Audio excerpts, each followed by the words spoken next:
olhar que faz a história, escreve Michelle Perrault em um livro clássico dedicado à história das mulheres. Abordar a história das mulheres exige levá-las a sério, na constituição das relações sociais, das relações entre os gêneros, no desenrolar dos acontecimentos, nos fluxos da história. É uma questão de escolha de olhar, uma opção política, portanto. É a tomada de posição que se volta para reencontrar as figuras, os acontecimentos, as experiências que são as das mulheres na história.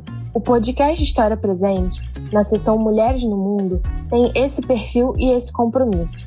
Venha participar conosco nesse encontro de falas e ideias.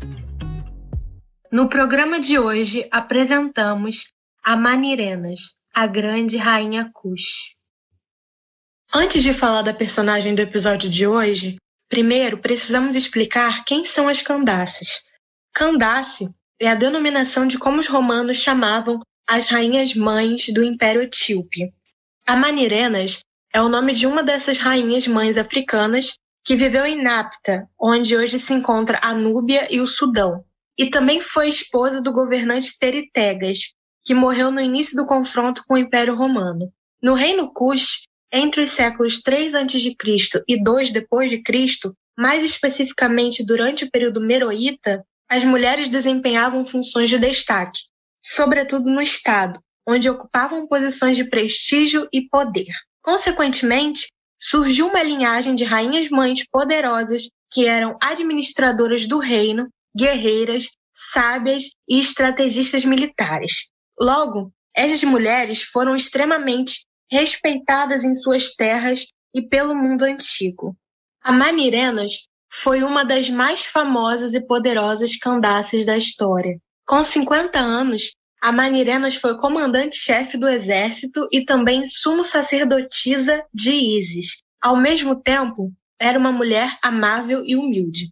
Inclusive, essa rainha-mãe é conhecida por entrar em guerra contra o Império Romano, ainda comandado pelo seu primeiro imperador, Augusto César. Esse conflito com o Império Romano, entre 25 a 24 a.C., tem início quando os romanos invadem Kemet, Terra Preta, ou também chamada de Egito. Consequentemente, o exército cuxita, comandado por Amanirenas e seu filho Aquinidade, ataca a fortaleza de Assuã, o que resultou na captura de tropas romanas responsáveis pela destruição de templos cuxitas e 3 cidades romanas grandes. Como forma de humilhação ao Império Romano, os cuxitas derrubaram a estátua de Augusto César e levaram a cabeça de sua estátua como prêmio de guerra para a cidade de Meroé.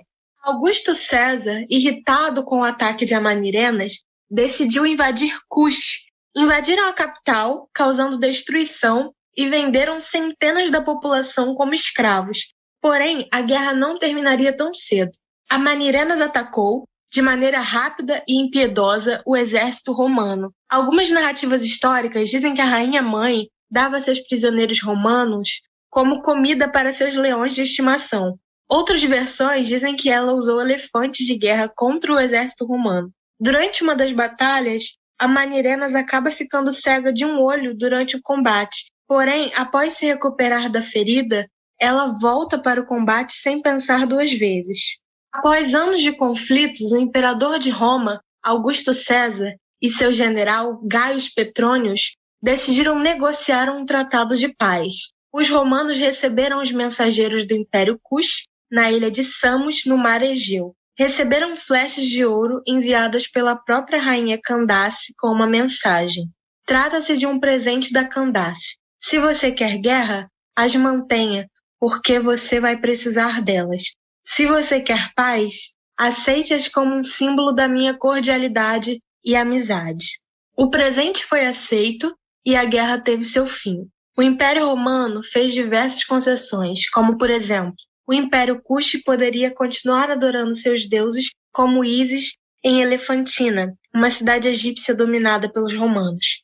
E os romanos deveriam pagar como forma de indenização pela destruição dos templos Kush e, principalmente, o Império Kush estava isento de pagar taxas ao Império Romano. Você acabou de ouvir a seção Mulheres no Mundo. Mais um projeto do podcast História Presente do LPPE e FCH UERJ. E não se esqueçam, a pandemia ainda não chegou ao fim. Se puderem, fiquem em casa. Esperamos vocês no próximo programa. Um abraço!